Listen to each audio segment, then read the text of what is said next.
哈哈，純粹想展示一下呢媽咪嘅手工實力啊！其實我都唔知佢整咗啲乜，淨係覺得幾靚，咁啊拎嚟睇下啦。呢個係淺藍色，我自己覺得上鏡最靚係淺藍色嘅，咁啊閃閃下都真係好靚嘅。咁咧媽咪同我都鍾意啲閃閃靚嘅嘢。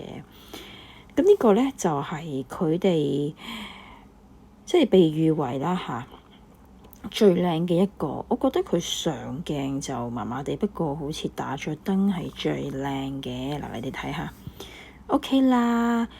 我覺得佢唔係最襟睇嗰個咯，即係我反而最鍾意呢個淺藍色，但係好似咧打咗燈之後就喵喵喵喵變成咗咁樣。不過我諗鍾意淺藍色嘅人都會幾喜歡佢，即係例如我咁樣。咁呢，仲有白色啦，咁白色都幾靚嘅，我自己都覺得閃閃地咁樣。冇嘅，純粹係路過咁就覺得幾靚，